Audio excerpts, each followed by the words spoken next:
તો જે પ્રકારે હવે ઈરાન અને જે ઇઝરાયલ સાથે સાથે અમેરિકાનું જે યુદ્ધ શરૂઆતથી ચાલી રહ્યું છે, પરંતુ હવે આક્રમક રીતે ઈરાન અને અમેરિકા એકબીજા પર હુમલાઓ છે તે કરવામાં આવી રહ્યા છે.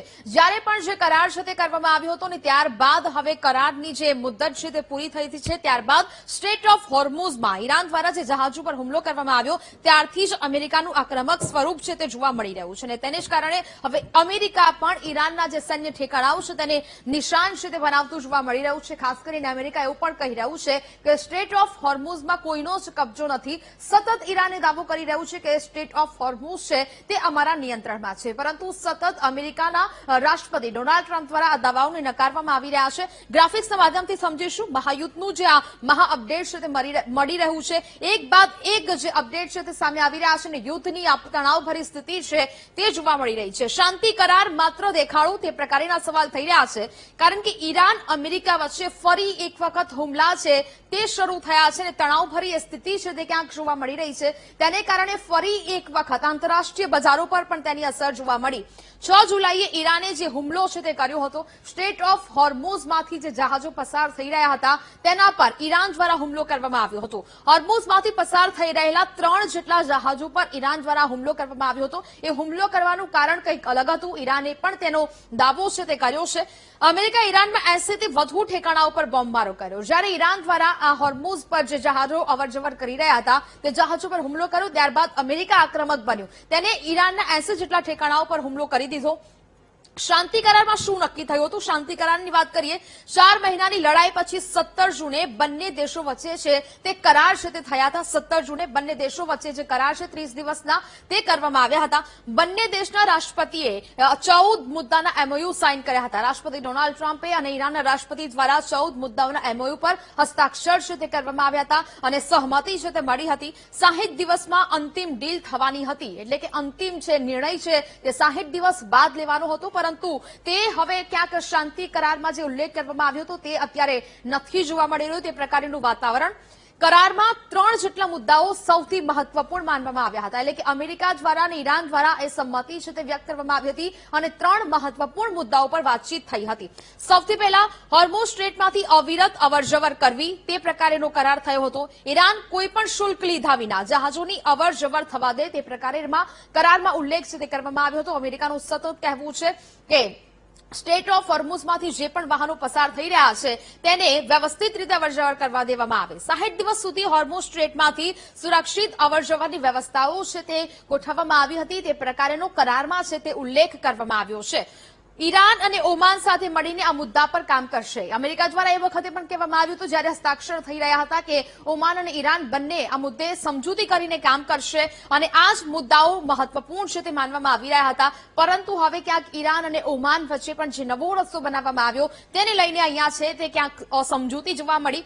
સ્ટ્રેટના માર્ગમાં વિસાવેલી માઇનસ અને જે તકનીકી અવરોધો છે તે પણ દૂર કરવા માટેનો ઉલ્લેખ છે તે આ કરારમાં છે તે કરવામાં આવ્યો હતો. 60 દિવસનો આ કરાર છે તે થયો હતો, પરંતુ 60 દિવસ જેવા જ સમાપ્ત થયા તે બાદ જે હુમલાઓ છે તે પ્રચંડ જોવા મળી રહ્યા છે. બીજું એ કરારમાં એ નક્કી થયું હતું કે ઈરાનને આર્થિક પેકેજ આપવામાં આવે. ઈરાનને $300 બિલિયન આર્થિક પેકેજ આપવાનું પણ અમેરિકા કહ્યું હતું, એટલે કે જે પણ ઈરાન છે તેને બેઠું થવા માટે તેને આર્થિક પેકેજ આપવાની પણ વાતચીત કરારમાં કરવામાં આવી હતી. ઈરાનના પુનઃનિર્માણ માટે 28 લાખ કરોડનું ભંડોળ છે તે આપવામાં આવશે તેવી વાત અમેરિકા દ્વારા કરવામાં આવી હતી અને તે વખતે આ દાવો કરવામાં આવ્યો હતો.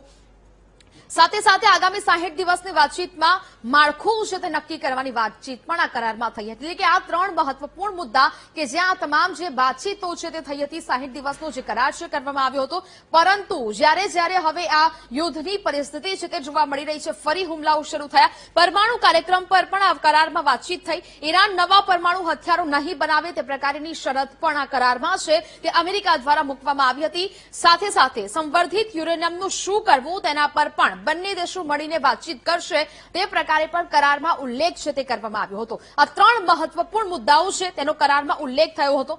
કરાર છતાં ઈરાનનો જહાજો પર હુમલો, એટલે કે જે પણ કરાર થયો હતો ઈરાનની આતુરતા પાછળ સૌથી મોટું એક કારણ છે તે માનવામાં આવી રહ્યું છે, કારણ કે જે પ્રકારે સ્ટ્રેટ ઓફ હોર્મુઝમાં ઈરાન દ્વારા સૌથી પહેલો હુમલો કરવામાં આવ્યો હતો. ઈરાને હોર્મુઝમાંથી અવરજવર માટે રસ્તાનો જે નકશો છે તે બનાવ્યો હતો અને આ નકશો છે તે જાહેર કરવામાં આવ્યો હતો અને કહેવામાં આવ્યું હતું કે આ જ રસ્તા પરથી જે વાહનો અહીંયાથી પસાર થઈ રહ્યા છે તેને અહીંયાથી જ પસાર થવું પડશે. સમસ્યા સર્જાઈ 24 જૂને, એટલે કે 24 જૂને એ પ્રકારની સમસ્યા સર્જાઈ, જેને કારણે ઈરાને હુમલો છે તે સ્ટ્રેટ ઓફ હોર્મુઝમાં જહાજો પર કરવો પડ્યો. ઓમાને તેના દરિયા કિનારાની નજીક વૈકલ્પિક રસ્તાની છે તે જાહેરાત કરી હતી. ઓમાને દરિયા કિનારાનો જે નજીકનો વૈકલ્પિક રસ્તો હતો તેની જાહેરાત કરી હતી ને તેને કારણે 2 ફાંટા છે તે અહીંયા પડી ગયા. આ રૂટ શરૂ થતા પહેલા ઈરાન સાથે વાતચીત નહોતી કરવામાં આવી. ઈરાન દ્વારા એ પણ દાવો કરવામાં આવ્યો છે કે જે ઓમાન છે તેને વૈકલ્પિક રસ્તો શરૂ કર્યો, પરંતુ ઈરાન સાથે તેને લઈને વાતચીત નહોતી કરવામાં આવી. રોજ 100 જહાજો જતા હતા, હવે 30 થી 40 જહાજો તે થઈ ગયા છે. સ્ટેટ ઓફ હોર્મુઝમાંથી જે રોજ 100 જેટલા ટ્રાફિક જે દ્રશ્યો હતા તે સર્જાતા હતા, પરંતુ હવે 30 જેટલા જહાજો છે તે અવરજવર કરે છે. તેને કારણે અડધા ઈરાની અને અડધા ઓમાનના હિસ્સામાં વહેંચાઈ ગયા. એટલે કે વૈકલ્પિક રસ્તો ઓમાન દ્વારા કાઢવામાં આવ્યો ને તેને કારણે બંને હિસ્સામાં આ જહાજો છે તે વહેંચાઈ ગયા હતા, જેથી ઈરાને 6 થી 7 જુલાઈએ જહાજો પર હુમલો કરી દીધો. ઓમાનના રસ્તાથી જે પણ જહાજો પસાર થઈ રહ્યા હતા સ્ટ્રેટ ઓફ હોર્મુઝમાંથી તેના પર ઈરાન દ્વારા હુમલો છે તે કરવામાં આવ્યો હતો. 3 એવા જહાજો હતા કે જેના પર આ હુમલો ઈરાન દ્વારા કરવામાં આવ્યો હતો. ઓમાનના દરિયાકાંઠેથી પસાર થતા 3 વેપારી જહાજો પર હુમલો કરવામાં આવ્યો હતો, અને જેને જ કારણે અમેરિકાએ પોતાનું આક્રમક સ્વરૂપ બતાવીને 80 જેટલા સૈન્ય ઠેકાણાઓ પર ઈરાનના હુમલો છે તે કરી દીધો. ઓમાનના દરિયાકાંઠેથી પસાર થતા 3 જેટલા એ વેપારી જે હતા ઠેકાણાઓ ત્યાં છે તે માર્ગ છે તે બનાવવામાં આવ્યો. હવે એ સમજીએ હોર્મુઝ પર ઈરાન અને ઓમાનનો આ જે બનાવેલો છે તે રસ્તો છે. ઓમાને જે પ્રકારે આ રસ્તો છે તે બનાવ્યો, એટલે કે યુદ્ધ પહેલા આ રસ્તાનો છે તે અવરજવર છે તે કરવામાં આવતો હતો. આ જ રસ્તો છે કે જ્યાંથી અનેક જે ગેસ અને જે ટેન્કરો છે જહાજો અહીંયાથી પસાર થઈ રહ્યા હતા, પરંતુ ત્યારબાદ પરિસ્થિતિ એવી બની કે જ્યારે યુદ્ધની શરૂઆત થઈ ત્યારબાદ ઈરાને એક નવો રસ્તો છે તે અપનાવ્યો હતો. ઈરાન દ્વારા આ રસ્તો અપનાવવામાં આવ્યો હતો સ્ટેટ ઓફ હોર્મુઝમાં. જે આ રેડ લાઇન કરવામાં આવી છે તે આખો રસ્તો છે તે ઈરાન દ્વારા છે તે આપવામાં આવ્યો હતો. ઈરાનનું સ્પષ્ટ કહેવું હતું કે જે પણ જહાજો પસાર થાય તે અહીંયાથી પસાર થાય, પરંતુ ઓમાન દ્વારા એક વૈકલ્પિક રસ્તો છે તે કાઢવામાં આવ્યો. ઓમાન દ્વારા આ રસ્તો છે, આ દરિયાકાંઠાનો જે વિસ્તાર છે ત્યાંથી એક નવો વૈકલ્પિક રસ્તો છે તે તમામ જહાજોને આપવામાં આવ્યો. એટલે કે પરિસ્થિતિ એવી બની કે જે ઈરાન દ્વારા રસ્તો બનાવવામાં આવ્યો હતો ત્યાં રોજના 100 જેટલા જે જહાજો છે તે અહીંયાથી રોજના 100 જેટલા જહાજો છે તે પસાર થતા હતા, પરંતુ બન્યું એવું કે જ્યારે પણ ઓમાને આ નવો વૈકલ્પિક રૂટ છે તે જાહેર કર્યો ત્યારબાદ બંને જગ્યાએ ફાંટા પડી ગયા, અને હવે જે જગ્યાએ 100 જહાજો પસાર થતા હતા ત્યાં માત્ર 30 થી 40 જેટલા જહાજો છે તે અત્યારે પસાર થઈ રહ્યા છે, અને જેને કારણે ઈરાને ગુસ્સામાં આવીને ઈરાનને એ પ્રકારનો ડર સતાવી રહ્યો હતો કે તેનું જે નિયંત્રણ છે તે ન ખોરવાઈ જાય, તે માટે ઓમાનના દરિયાકાંઠાથી પસાર થયેલા જહાજો પર તેને હુમલો કરી દીધો, અને તેને જ લઈને શરૂઆત થઈ એ યુદ્ધની. હવે આગળના ગ્રાફિક્સ આપને સમજાવીશું કે હવે આ ઈરાન આટલું બધું આક્રમક કેમ બન્યું અને સાથે સાથે આ હુમલો કરવામાં આવ્યો તેનાથી અમેરિકા કેમ જોખમી છે તે આક્રમક બની રહ્યું છે. શું ઈરાને જોખમી દાવ રમ્યો? કારણ કે હવે નિષ્ણાંત એવું માની રહ્યા છે કે ઈરાન દ્વારા આ જોખમી દાવ રમ્યો હોઈ શકે. ટ્રમ્પ આક્રમક કાર્યવાહી અને ધમકીથી વાતચીત કરે છે, એટલે કે ટ્રમ્પ અવારનવાર દાવાઓ કરતા હોય છે, ગંભીર ધમકીઓ છે તે ઈરાનને આપતા હોય છે, એટલે આ જ પ્રકારની વ્યૂહરચના હવે ઈરાન પણ અપનાવી રહ્યું છે. ઈરાન પણ હુમલાનો દેખાડો કરતું હોવાનો દાવો છે તે કરવામાં આવી રહ્યો છે. એટલે કે આ પ્રકારના હુમલાઓ ઈરાન દ્વારા કરવામાં આવે છે તે માત્ર દેખાડો હોઈ શકે તેવું નિષ્ણાંતો માની રહ્યા છે.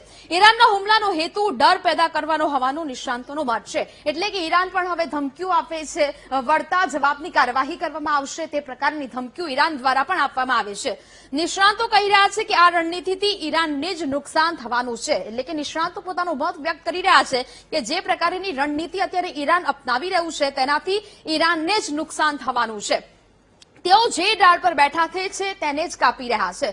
નિષ્ણાંત એવું કહી રહ્યા છે કે જે પ્રકારે આ હુમલાઓ કરવામાં આવે છે તે યોગ્ય નથી, તેનાથી ઈરાનને જ તેની નુકસાનની ભરપાઈ છે તે કરવી પડશે, અને આ ઈરાને જે પણ દાવ રમ્યો છે તે તેના માટે જ જોખમી સાબિત થઈ શકે. હવે ઈરાનના હુમલાથી અમેરિકા છે તે આક્રમક કેમ જોવા મળી રહ્યું છે?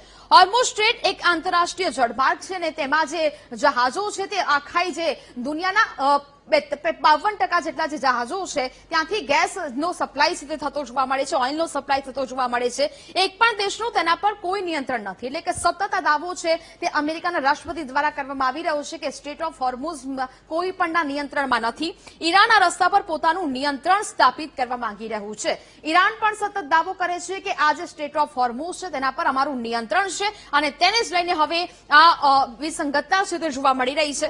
અમેરિકા ઈરાનના પ્રયાસોની વિરોધમાં છે, એટલે કે ઈરાન સતત એ પ્રયાસો કરતું આવ્યું છે કે તે સ્ટેટ ઓફ હોર્મુઝને પોતાના નિયંત્રણમાં રાખે, પરંતુ ક્યાંક ને ક્યાંક અમેરિકા એ માનવા તૈયાર નથી. સમુદ્રમાં વ્યાપારી જહાજોની સુરક્ષિત અવરજવર થવી જોઈએ, એટલે કે ઈરાનના હુમલાથી અમેરિકા એટલે આક્રમક બન્યું છે કે તેણે કહ્યું છે કે સમુદ્રમાં વેપારી જહાજોની સુરક્ષિત અવરજવર કરવા માટે પણ તેમને એક બાંહેધરી આપી છે. તેમને કહ્યું છે કે જે પણ જહાજો અહીંયાથી પસાર થાય છે તેની સુરક્ષાની જવાબદારી અમેરિકાની છે.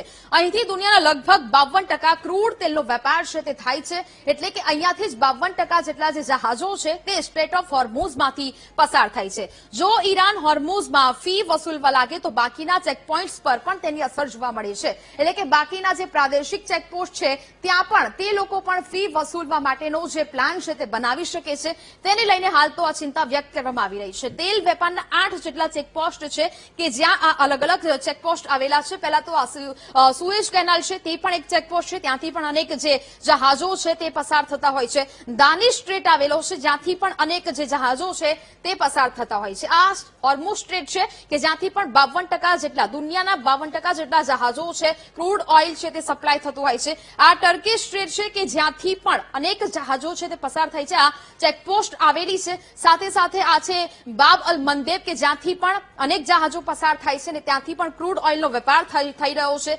મલક્કા સ્ટ્રેટ કે જ્યાંથી પણ આ ચેકપોસ્ટ આવેલી છે કે જ્યાંથી પણ જહાજો અવરજવર કરે છે. કેપ ઓફ ગુડ હોપ ત્યાંથી પણ આ જહાજો છે તે અવરજવર કરે છે. આ બાજુ છે કે પનામા કેનાલ કે જ્યાંથી પણ આ જહાજો છે તે અવરજવર કરતા હોય. આખી જે 8 જેટલી ચેકપોસ્ટ આવેલી છે, એટલે અમેરિકા એવું કહી રહ્યું છે કે જો હોર્મુઝ સ્ટ્રેટ છે તે અવરજવરના જે જહાજો છે તેના પર જો કોઈ પણ ફી વસૂલવાનું કામ કરશે તો 8 ચેકપોસ્ટ પર એ જ પ્રકારની પરિસ્થિતિ છે તે સર્જાઈ શકે છે. તેને કારણે આ નિર્ણય ખૂબ જ ખોટો છે તે ગણાવવામાં આવી રહ્યું છે. હવે આગળ વાત કરીશું કે જે પણ પ્રકારની આ પરિસ્થિતિ ઉભી થઈ છે અને અમેરિકા આક્રમક બન્યું છે, પરંતુ એવું કહેવામાં આવી રહ્યું છે કે શું ખરેખર યુદ્ધ ફરીથી શરૂ થઈ ગયું છે?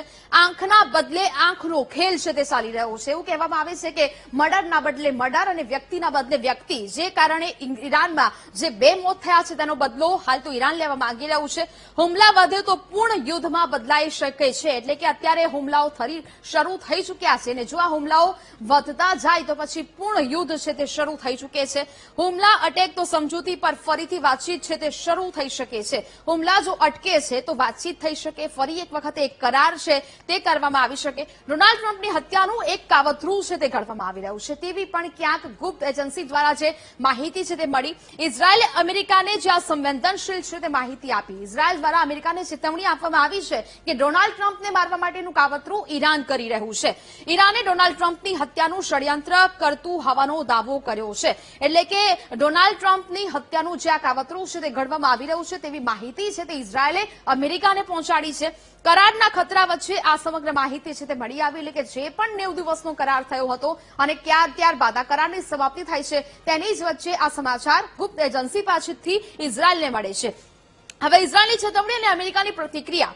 ઇઝરાયેલે આપેલી માહિતી આ જ સપ્તાહે અમેરિકાને મળી છે, એટલે ઇઝરાયેલ દ્વારા આ માહિતી જે ગુપ્તચર એજન્સીઓ દ્વારા ઇઝરાયેલને મળી હતી અને ત્યારબાદ હવે આ જે આશંકાઓ છે તે પ્રબળ માનવામાં આવી રહી છે કે સતત આ કાવતરું છે તે રચવામાં આવી રહ્યું છે ડોનાલ્ડ ટ્રમ્પને મારવાનું. કેટલાક અમેરિકી અધિકારીઓ આ શંકાને અલગ નજરેથી જુએ છે. અલગ અલગ જે પ્રતિક્રિયાઓ અમેરિકન અધિકારીઓની છે તે સામે આવી રહી છે અને તેમનું અલગ કહેવું છે ટ્રમ્પના નિર્ણયને પ્રભાવિત કરવાનો જે પ્રયાસ છે તે કરવામાં આવતો હોય શકે, એટલે કે આ પ્રકારની ધમકીઓ છે તે આપવામાં આવતી હોઈ શકે, કારણ કે ટ્રમ્પનો જે પ્રભાવ છે તે ઓછો થઈ જાય, તેને ઓછો કરવા માટે આ પ્રકારની પ્રવૃત્તિ કરવામાં આવતી હોવાની વાત અધિકારીઓએ કહી છે.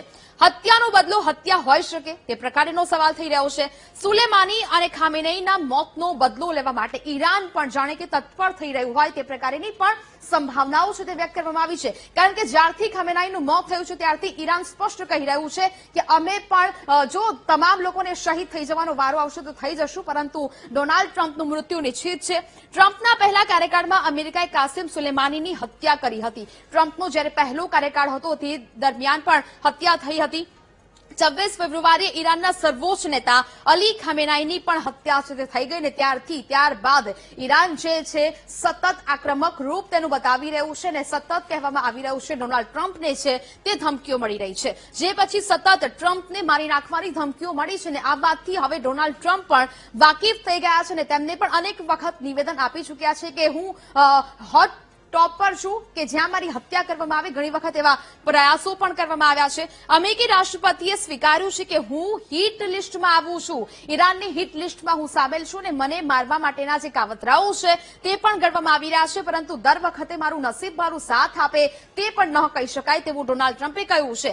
ઈરાનથી જીવને મોટો ખતરો હોવાનું પણ ડોનાલ્ડ ટ્રમ્પ અગાઉ કહી ચૂક્યા છે. એટલે કે જે પ્રકારની આ સમગ્ર વાતચીત છે તે સામે આવી છે ને તેને કારણે હવે આ યુદ્ધ ફરી એક વખત ગંભીર પરિણામો છે તે આપી શકે છે. તેની કારણે ક્રૂડ ઓઇલ પર અસર થતી જોવા મળી શકે, આંતરરાષ્ટ્રીય બજાર પણ અસર થતી જોવા મળી શકે. એટલે કે હવે આગળ એ જોવાનું રહ્યું કે આખરે હવે આ યુદ્ધ શાંત થાય છે, હુમલાઓ શાંત થાય છે, આગળ કોઈ કરાર થાય છે, યુદ્ધ સમાપ્ત થાય છે કે પછી આ તણાવ હજી પણ સતત વધતો જાય છે. સમાચારો યથાવત રાખીએ, રોકાઈએ.